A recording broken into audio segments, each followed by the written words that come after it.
E tēnā koutou, I'm Selwyn Manning and welcome to this episode of A View from Afar. And right at the top end of this program, we want to dedicate this episode to Y Bird, who passed away sadly this week, and her tangi is at Murupara today as we speak actually, and she is the wife of Pen Bird, my old school teacher, and also the former president of the Māori Party here in New Zealand. So to Y, we wish her a safe and wonderful journey, and Pem, our thoughts are with you and your whānau right now.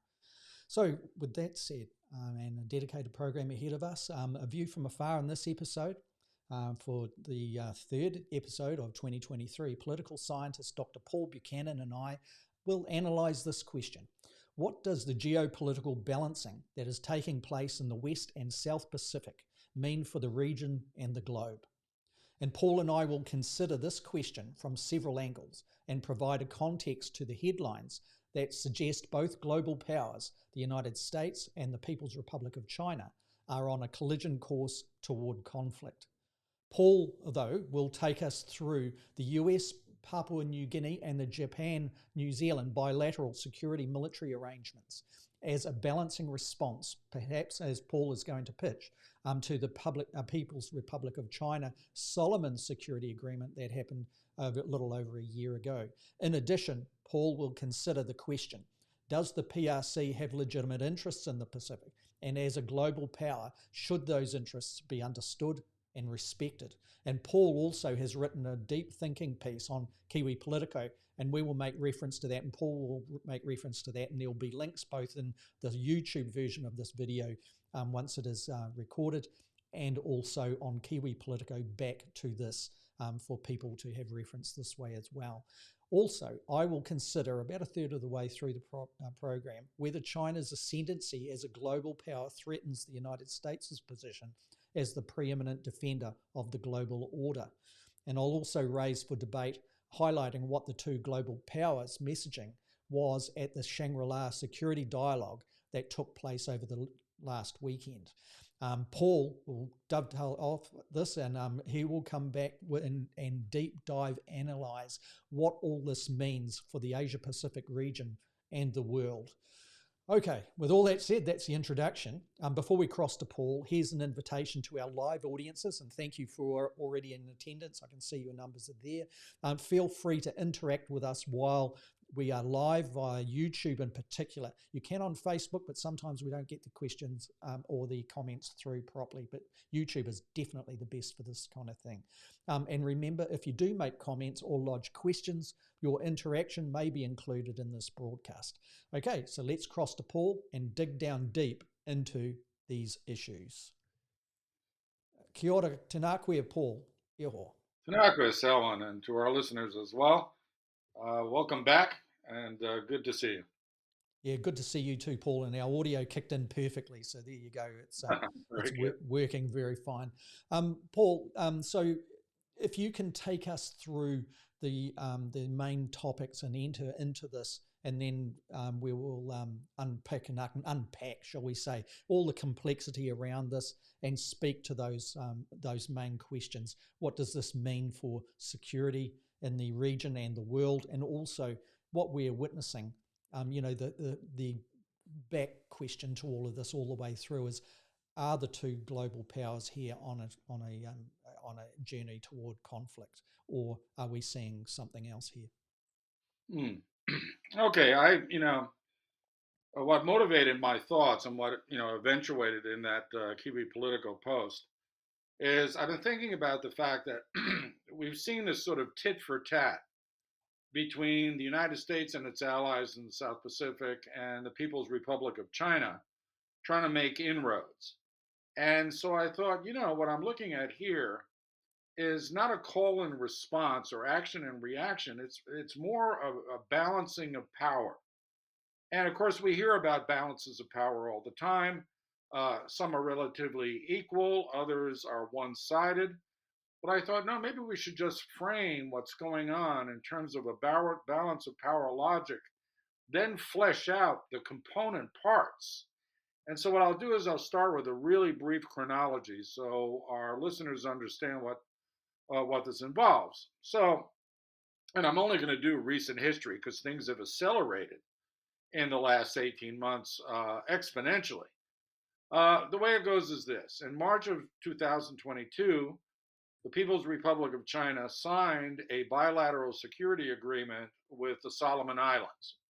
Now, many people may think the Solomon Islands are inconsequential, but they sit astride one of the major sea lanes of communication connecting Australia and New Zealand with Asia. They were obviously a very important World War II battlefield for exactly that reason.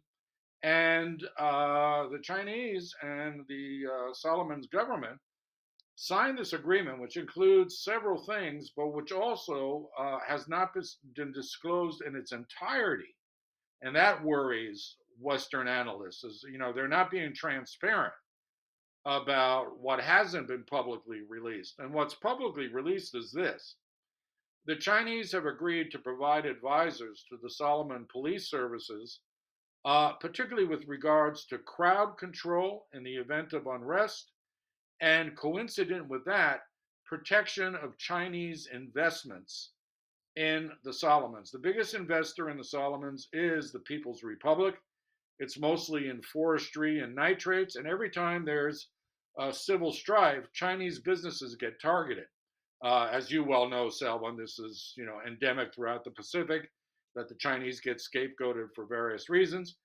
And so that's the internal security component. The external security component is they've agreed to forward port visits by People's Liberation Army Navy vessels, and the suspicion is the Chinese are going to wind up having a forward base in the Solomons, and obviously the Western Alliance doesn't like that. Well, in response, we've seen the following happen. Last year, New Zealand and Japan signed a bilateral intelligence sharing agreement that goes beyond what existed before, and which some analysts believe is a prelude to the incorporation of Japan into the Five Eyes Signals and Technical Intelligence Network, making it the sixth partner. And obviously, Japan brings a lot to the table. Right now, they're a first tier partner of the Five Eyes, but this would make them a full partner. That's a big deal. New Zealand has all the technologies of its bigger partners, but in a much smaller package. So when it comes to training, sharing of technologies and whatnot, it seems a reasonable thing to do.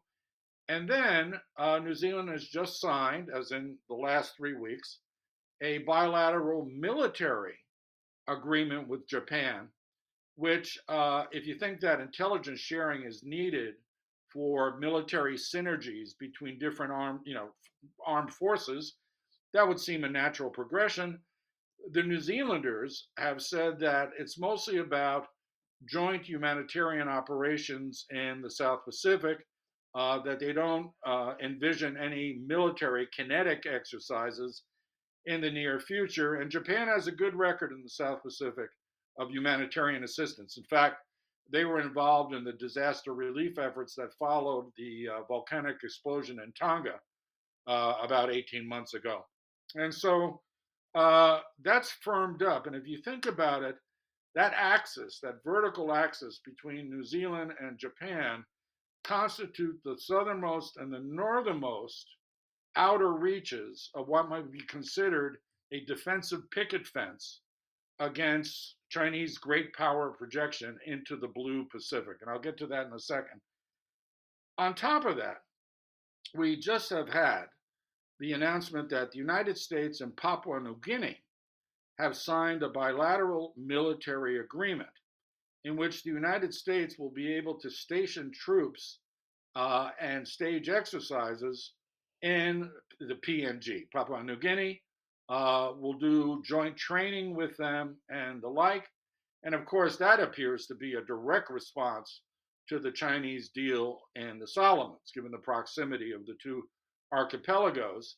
Unprecedented that the US would now have basing rights in the PNG. And of course, that follows itself the bolstering of US and Australian military ties to include the forward stationing of B-52 bombers on a rotational basis outside of Darwin, and of course the AUKUS agreement on nuclear-propelled submarines being based in Australia. The deal basically involves U.S. Virginia-class submarines forward basing in HMAS Sterling outside of Perth, beginning in 2024, and then eventually the arrival of these new AUKUS-class boats in the early 2030s.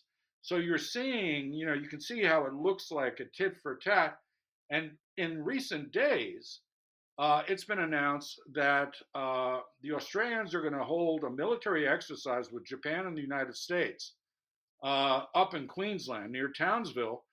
But guess who's been invited to the party?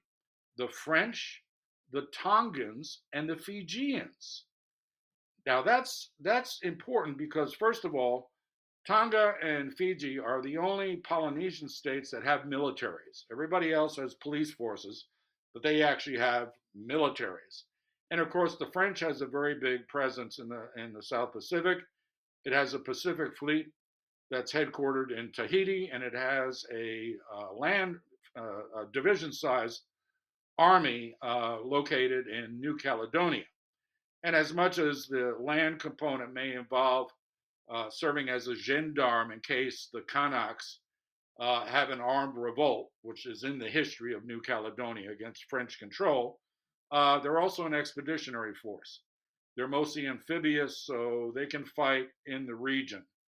That's significant. The French are back, and they're part of what I would call this ring fencing project. The deal here is to circumscribe and curtail the ability of the Chinese to move freely in a military way in the Western and Southwestern Pacific. And now they've got these Pacific Island states on board. And as you well know, that means something in this day and age, especially in light of the AUKUS arrangement. It also is significant because of Fiji. Under former Prime Minister Bainimarama, they abandoned their Western allies, and they, under his look north policy, they began to explore military arrangements with the Russians and the Chinese, including the training of officers. The Russians delivered to them weapons, small arms in particular. They turned their backs on the West. Now, under Prime Minister Rabuka, he apparently has decided to slap down the Bainimarama approach and go back to Fiji's traditional patrons and allies. And this is the first step towards it. So, and the Chinese undoubtedly have to see this and go, oh, the tide is actually shifting against us here.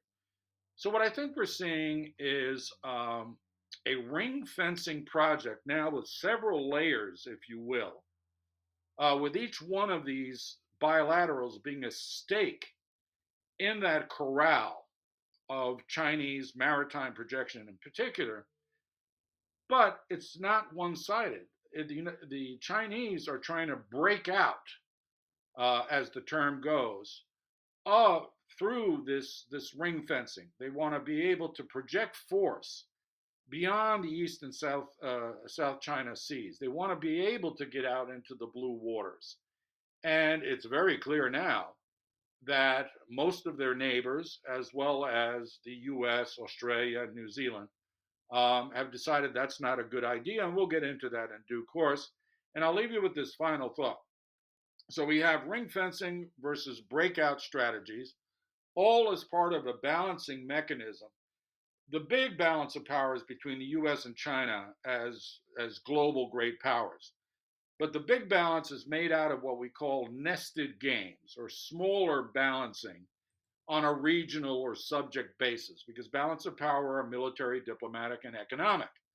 And what's playing out here is both military, primarily, but also economic. There's a lot of developmental aid being thrown about by the People's Republic as well as the United States and its allies. But here's something very important for you and I, Selwyn, being citizens of New Zealand. Last weekend, coming out of the Shangri-La security conferences that are held every year in Singapore, our Minister of Defense, Andrew Little, when asked the direct question if New Zealand was going to have to choose a side, between the People's Republic and the United States or the West in what appears to be an emerging conflict, militarily and otherwise, his response was, "We've already chosen a side." And that, to me, given that we've tried to straddle the fence, we have tried to remain militarily agnostic, if not neutral, because after all, China is our biggest economic partner, our biggest trading partner. For our Minister of Defense to just turn around and say, "We've already chosen a side," which clearly is with the West and against the Chinese, let's just say that the roosters are going to come home to roost as a result of not only that remark, although the Chinese clearly knew which side we were going to go with, but as a result of all this different balancing. Paul, we've got some questions that came in, and I think this is a good juncture to put those questions to you, just to see where we go with those. Anyway, Marco De Jong, he writes here, have we seen the text of the US-PNG Defence Pact yet, and how can Chris Hipkins, the Prime Minister of New Zealand, maintain that it is more transparent than the far more limited Solomon Islands China deal? On the back of that, Paul, I'll put what Marco De Jong has put as well. And he says, or that military presence does not necessarily signify militarization without any such assurance. And also, do you think that the Lumbrum naval base will become a forward port for nuclear submarines? There's another question I'll put to you, but those ones first, Paul. See what you think. Yeah, well, thanks, Marco. Those are very good questions. The State Department has put out a presser on the bilateral with the PNG, and as always, the devils are in the details. Among the things they've said is that they're working out the technical details of the arrangement. So, although I think in principle, the U.S. and the PNG believe that they will be or promise to be more transparent, it remains to be seen. I think in some sense, it behooves them to be transparent in order to force the Solomons and the Chinese, force their hand to reveal the full details of their agreement. But, absolutely right. Until we see the full text signed off by the Secretary of Defense as well as the Defense Minister of the PNG, we don't know exactly. But I will say this, because of the uniqueness of the South Pacific, and I say that because we're a nuclear-free zone, and I'll get to the Lumbrum base in a second, but also climatically, most of these military arrangements speak in the language of disaster mitigation, humanitarian assistance. I mean, they're really being cautious about talking what may be their real purpose, which is military operations, particularly down here, anti-submarine warfare, and that sort of thing. But the language being used is humanitarian, at least in principle. And so it remains to be seen if that continues to be the main rationale for these agreements. Because, we have to be honest, the military has a lot of non-combat expertise, military engineers, large transportation vessels, all that sort of stuff that can serve humanitarian purposes. And down here, we're prone to national disasters of various sorts. So it could wind up being that the bulk of what these agreements are about, and including the Chinese, are humanitarian exercises of one sort or another. But then again, there are exercises like the one that's about to start in Australia, which are not about humanitarian anything and are about joint combat exercises. In this instance, it's going to involve amphibious assaults and infantry, with the idea of getting the Tongans and Fijians up to speed on the latest tactics and what have you employed by the Australians and their allies. There's nothing humanitarian about that. So whether or not they're honest about their humanitarian intents, the hard fact is that they are a military organization, and at the end of the day, militaries are about dealing death rather than saving lives. Now, with regards to the naval base, Uh, Interesting question about whether nuclear subs will be based there. I would say, given my realist, cynical orientation, is yes, they will. However, uh, all of that area falls under the jurisdiction of the Treaty of Rarotonga. It is a nuclear free zone. And so it's quite possible that the base will be used by non nuclear powered and certainly armed vessels of various sorts. And it remains to be seen once the refurbished base is up and running, if that is the case. But as we said in a previous podcast, the trouble about forward porting those AUKUS subs at HMAS Sterling outside of Perth is that that area was covered by the Treaty of Rarotonga, even if it is on the Indian Ocean.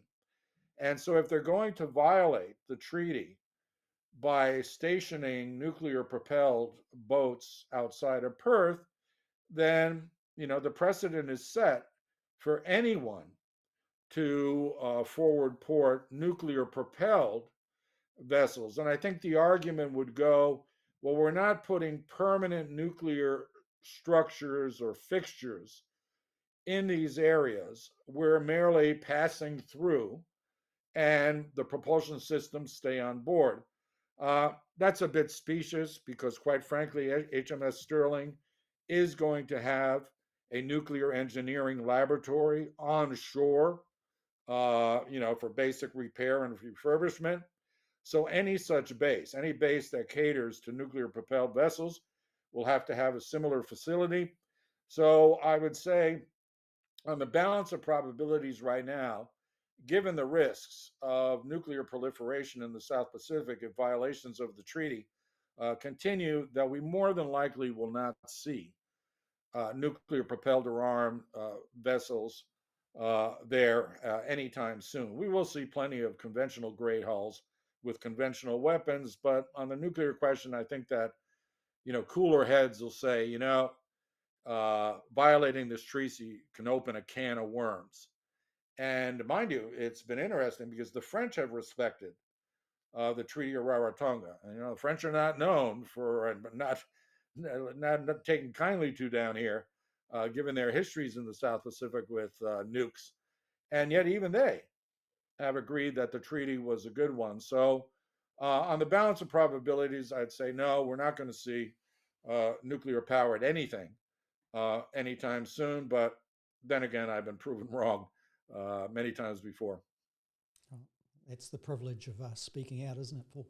So there's another question here from Barbara Thomas, and she asks, is there a reason New Zealand has not been invited to these military exercises with Australia, Japan, and the Pacific Islands that you mentioned?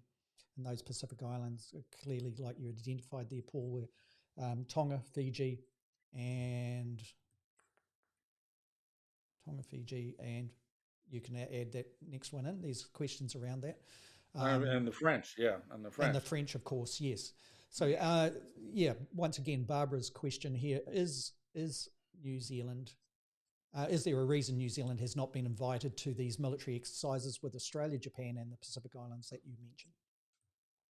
Well, it's very interesting, Barbara, because it follows on a snub of Andrew Little, our Minister of Defense, at the Shangri-La meetings, where a host of Pacific Rim ministers of defense got together, and we were not invited, and eyebrows were raised as to why New Zealand stood out because it was not there. Now we have this military exercise. Now I would have to say that the exercise was planned well in advance between the US, Australia, and Japanese troops. And again, we'll be headquartered at a big army base, Australian army base, outside of Townsville on the coast so they can do their amphibious thing. The Tongans and the Fijians, as well as the French, were invited very recently to join this. So I wouldn't say that it started at the Shangri-La meetings because they just ended, but this wasn't long planned. And so the question is, did New Zealand simply say, we don't have time to prepare? Thank you for the invitation, but we will pass on this one. Or they were not invited at all. And there's a third possibility, which is maybe New Zealand will be there, but in a more covert way for I think reasons the that may have. dynamics in New Zealand too may be just simply pragmatic politically, in the sense that we have a new Prime Minister. Jacinda Ardern has moved off patch. There is an issue relating to the demotion by way of cabinet ranking of the Minister of Foreign Affairs, Nanaia Mahuta. And secondly, we are right smack on the edge of almost getting into campaign proper for election year in New Zealand, where the two major parties, the National Party, which has been the leader of the opposition for some years now, and the Labour Party, which has led the government efforts in New Zealand for some years now, since 2017, are very, very close in the polls, and it could go either way depending on what third-party support either party gets, really. So that's where we sit in New Zealand, and that may have some context to actually why New Zealand, in my view, is not engaging so much on the world stage. I mean, we've mentioned, and I will speak to the points of the Shangri-La dialogue as well, New Zealand really didn't have a significant presence there at all in any way. And yet we're a member of the ASEAN nations, which featured very strongly, and of which Timor-Leste, for example, with Jose Ramos Horta speaking with quite authority at the dialogue on his view of where the superpower clash is occurring and what absolutely needs to happen from an ASEAN and regional point of view. So there was a lot happening there. Paul, there's just another one I'd just like to bring up from Marco De Jong, because it's right on space of what you're talking about. It's deep into the militarization issue that we're looking at today as well, in tandem with the dialogue. So I'll bring that up and I'll read it for the listening audience as well. Now, Marco De Jong, he writes, the text of the Treaty of Rarotonga mentions deployment. Do you subscribe to the idea that the B-52s and perhaps the subs violate this, given deterrence implies permanent and combat-ready force? So, Paul, back to you with that. It's digging down deep and specifically. Yeah, I would say in short, no, it doesn't. And the reason for that is that the B-52s will carry conventional cruise missiles. We've talked about this in the past in previous episodes. The advent of modern targeting technologies and the miniaturization of weaponry in general has removed the need to have these devastating nuclear weapons with their overkill capability. I mean, precision strikes are a reality these days. So the B-52s are non-nuclear armed. Again, they have these advanced cruise missiles that can deliver, 1,000-pound warheads within, 3 or 4 feet of, a window, an open window that serves as the targeting point. So I wouldn't worry too much about that. I think the bigger concern is that if you're going to bring subs into the region, you're going to need shore facilities.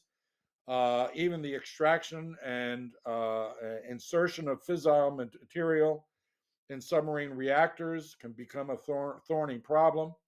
And so I think that the focus should be there is, are we opening the door to if you will, a slow incremental proliferation that doesn't involve weapons? Now, Selwyn, just if I may, piggybacking on what you said, two things. One focused on New Zealand, and then one a little broader.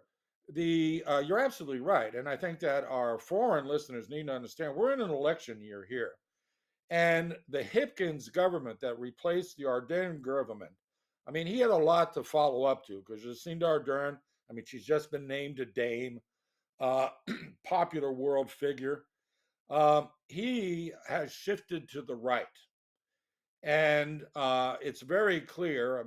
Selwyn mentioned the de facto demotion of the Minister of Foreign Affairs, and she had that whole let's bring a Maori perspective into our foreign relationships. He's moving away from that.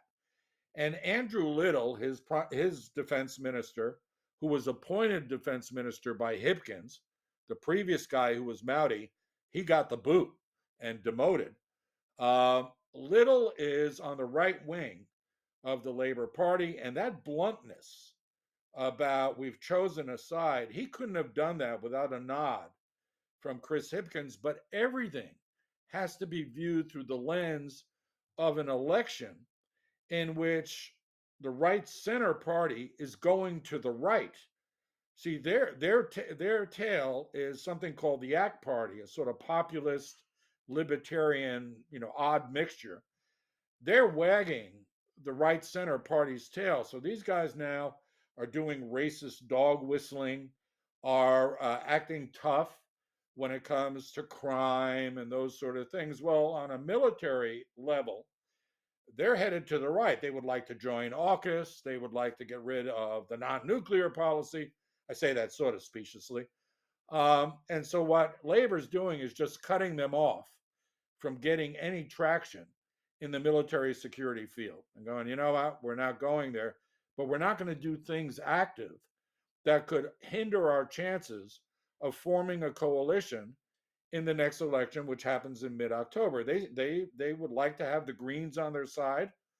They would like to have the Maori Party on their side. And so I think it is a fine balancing act. I just think that, we may wind up having a presence at these exercises in mid-June, but it's simply not announced, without fanfare. It could be a special forces unit, because they're essentially the special forces guys start out as infantrymen. It could be something along that, or we're not participating at all. But the reason I'm saying we might be around there is because New Zealand has a history of training Tongan and Fijian troops because of our cultural affinities and the like. And so, I think, well, we might be there as advisors and not actually, you're running around in the sand and what have you. Now, the bigger point is... But just on this, Barbara has raised a point here before we move on to that. And she says, I cannot accept that we have not been, meaning New Zealand has not been invited because of our elections. National security overrides local elections. She does not accept the right-wing leaning of Hipkiss either. Sorry, Paul. Just speaking to the first point on that, I think what we're seeing here and what Paul's response is, and it's certainly one I'd agree with, that politically New Zealand is not putting the flag up and showing that its presence is there. And I think all the reasons that we've outlined give a good indication of why. And behind that, it doesn't stop, for example, the departments or the ministries or, the more, the active wings of security within New Zealand's government apparatus from engaging in whatever way they so should wish to, and that's what Paul's detailing there. More the active on the ground elements of New Zealand government as opposed to the executive government wing. So that's how I see the situation at the moment, Barbara, and that might in some way explain. I think too, your second part there, speaking from a New Zealand political observer of some years, I think, the left-right kind of identification of where someone sits on an economic axis can quite often blur the realities of other axes that are in play too. So I think with Chris Hipkins as our Prime Minister, we have seen on the economic axis and also on the humanitarian axis some change, but particularly on the moving into areas of centre-right that perhaps National wouldn't traditionally occupy, and that may have some indication as to why might be found, I should say, within the poll positions of both major parties being so close at the moment. So it's like the centre-right ground is one that Labor is wanting to stretch across. Perhaps if we looked at one being extreme hard left, 10 being extreme hard right on the economic axis, Labor seems to be quite willing to pitch around 7 on that scale. So that's where I would leave that. Paul, just back to the other main point that you wanted to raise. Yeah, and I accept Barbara's critique. That's why we have horse races, right? Differences of opinion. But I will say I defer to Selwyn when it comes to domestic politics. This is a guy who's been 30 some odd years involved in New Zealand domestic politics. So I'll cede the floor to him when it comes to that analysis. Now, the bigger point is it was mentioned in the talking points at the beginning of the show. Does China have a legitimate right to pursue its interests in the South Pacific? It's an emerging great power. No one can deny that fact. Great powers do what they have to do, which is project influence into open space, including the blue waters of the Pacific. So, does the PRC have legitimate interests in the South Pacific? And my answer is absolutely yes. If former empires and current great states can pursue their interests around the world, often in rather nefarious fashion, then there is no reason why the Chinese cannot do so as well. And if you think about the Belt and Road Initiative, if you think about the amount of infrastructure development and other economic assistance the Chinese have an investment that have put into places like sub-Saharan Africa, as well as the larger Pacific Basin, because they're the major investors in Chile, they're major investors in Argentina, Peru. The Chinese really put themselves out there, and think about that. Everybody says, yeah, they're starting to control everything. Well, there are great risks in doing so. They could lose these projects if there's a revolution. I mean, there's a lot of risk attached to Chinese power projection.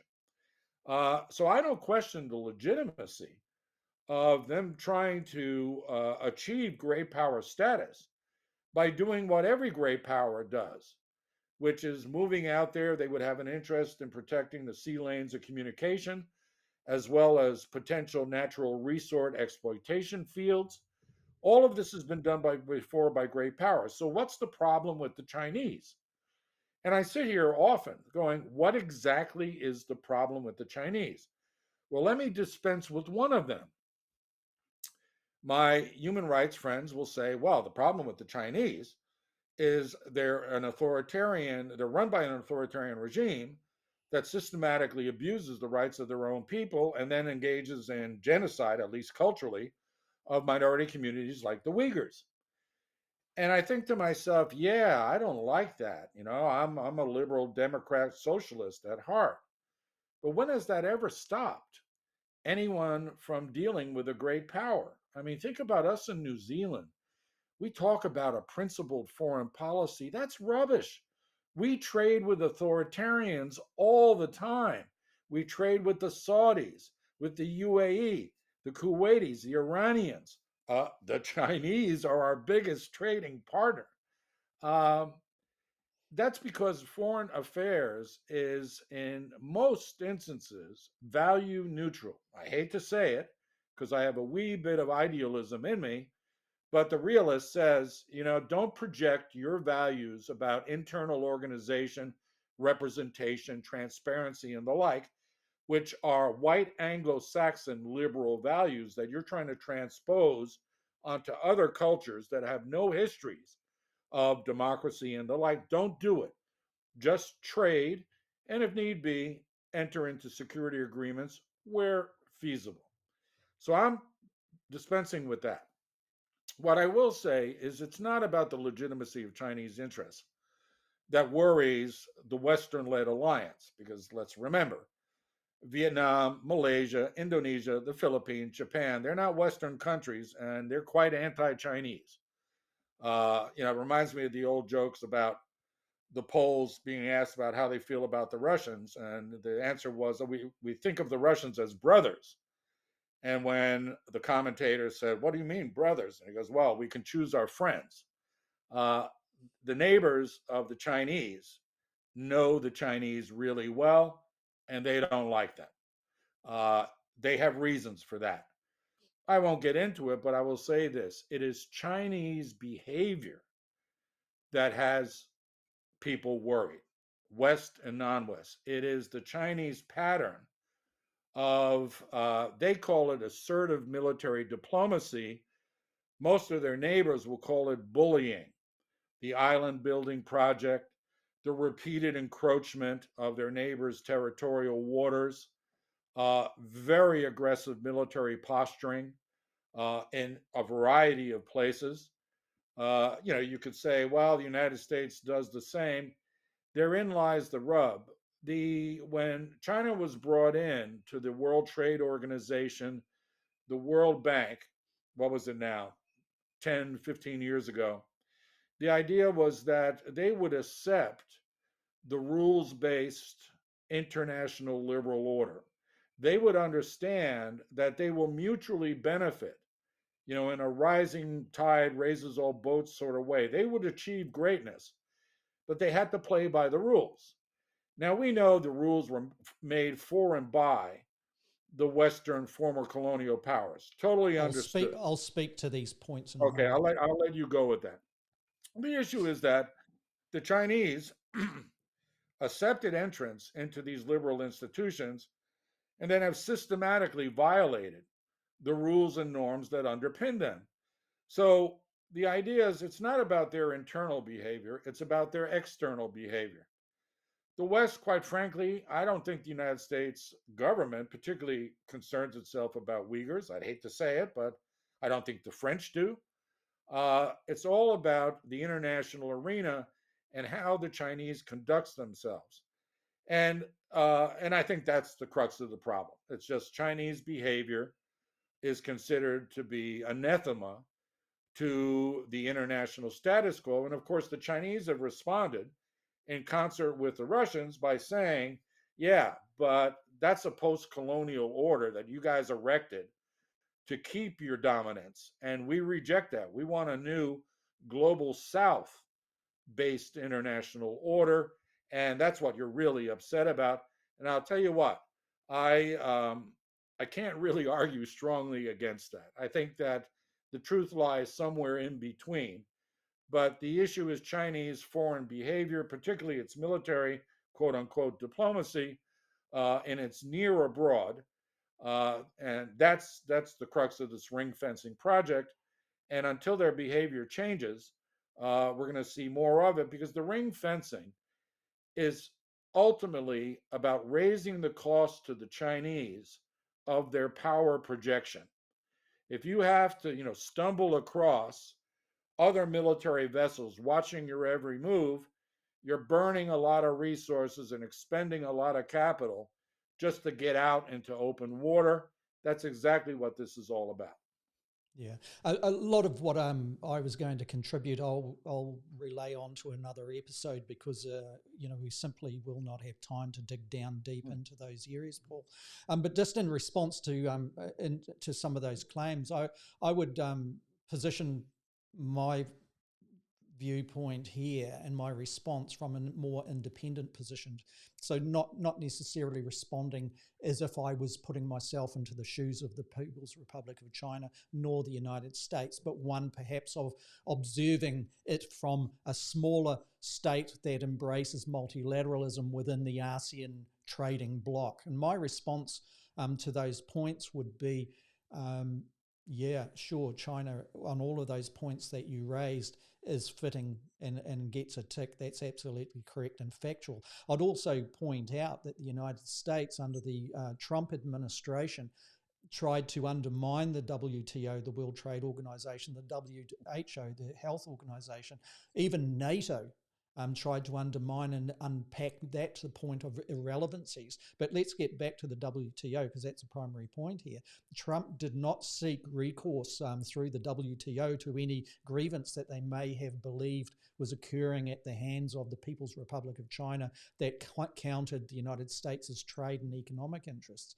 He actually went to what the people in the region here, the ASEAN bloc nations, saw and perceived as some sort of trade war against China. So he broke out of the legal frameworks of the global order and went for them on a bilateral basis and tried to actually create supremacy. So from an independent point of view, I think that the United States has ample amounts of hypocrisy of which others can observe and perhaps use in the same way, and it's in a position of evaluation and analysis of the United States' behaviours in most recent times. Now, we know the administration has changed, but we once again in other programs we've highlighted the fact that within the United States the political movements of which brought Trump to office exist, and whether or not Trump is there to herald those changes, the threat to the United States' stability with respect to global and also domestic politics still exists this, in my view.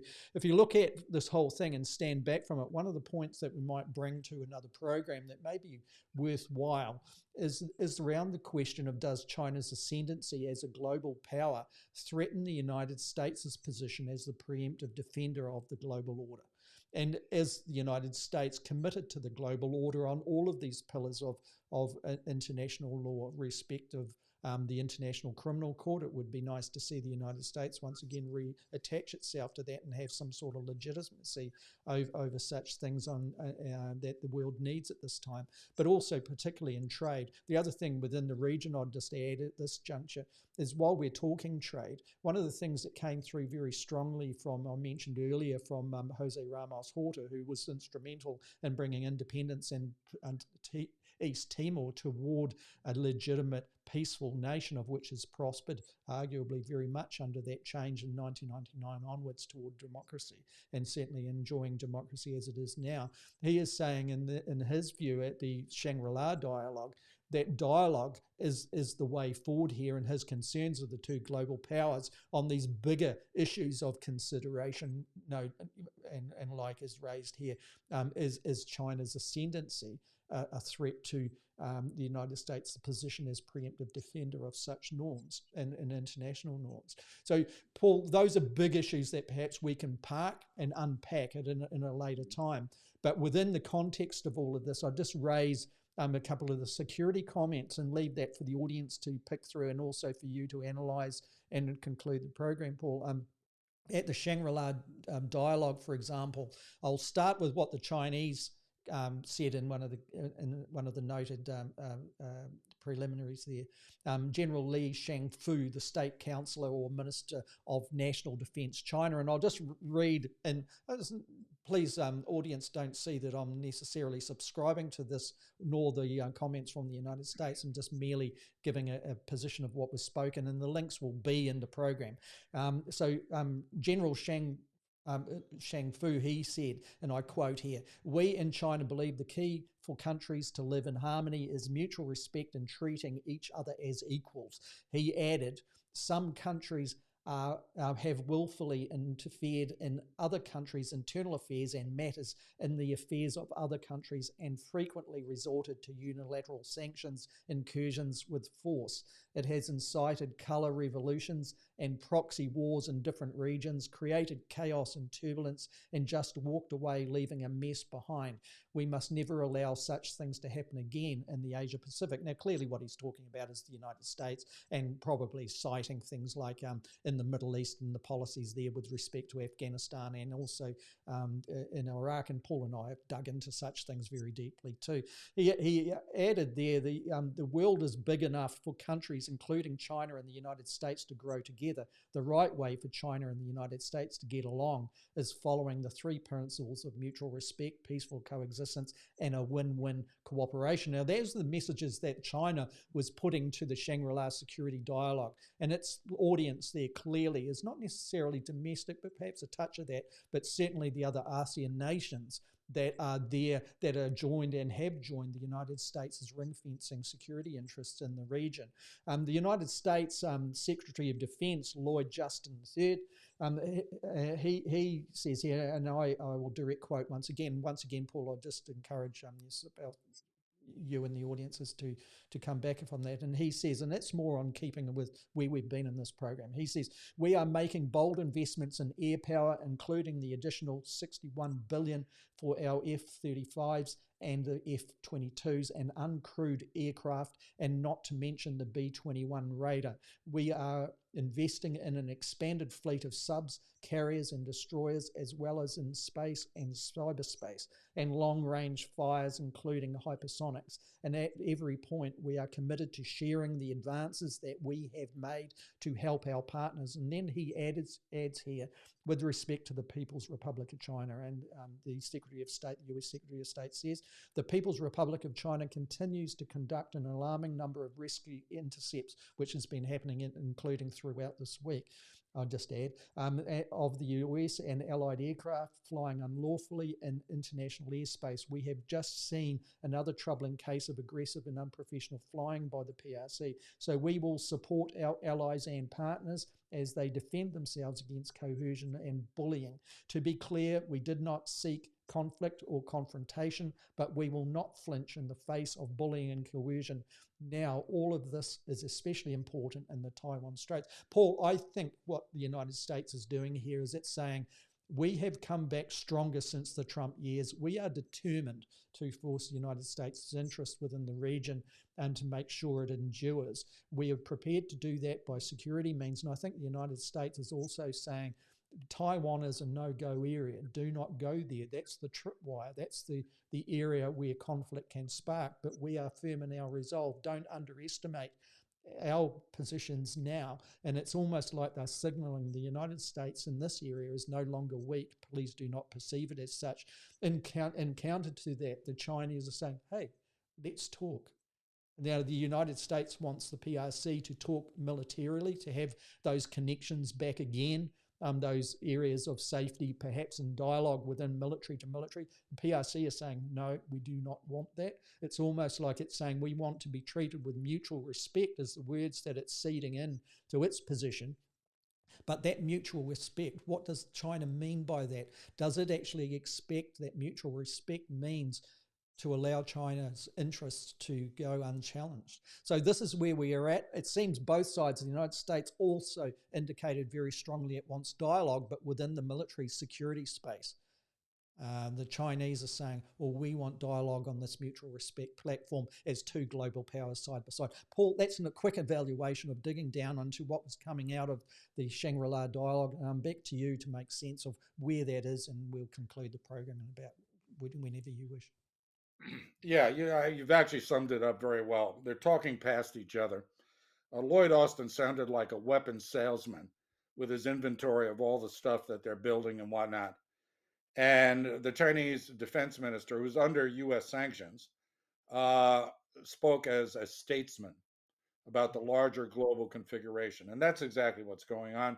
In the Kiwi Political post that I just wrote, towards the end, I talk about self-limiting strategies, and that the liberal internationalist order, the rules-based order, was not just a way to promote a status quo dominated by former colonial powers, but it was a way to diminish and regulate conflict between them so that economic conflicts wouldn't become military conflicts.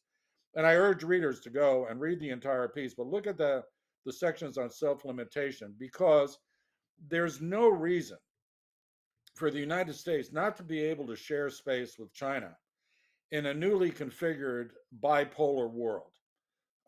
Again, Russia is a declining power. We've been through that.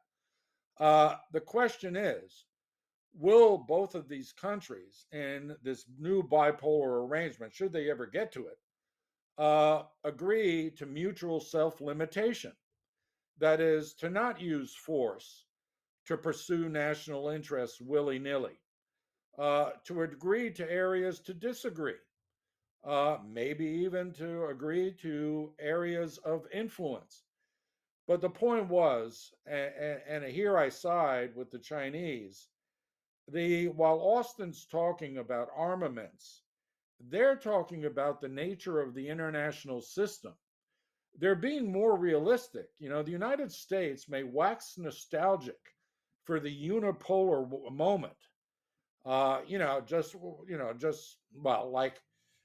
White male people in the States wax nostalgic about the 1950s when white men ruled over everybody else. Those days are gone. They're gone. Thankfully. Yeah. And I would say, thankfully, it's good that the U.S. is no longer the unipolar, quote unquote, hegemon.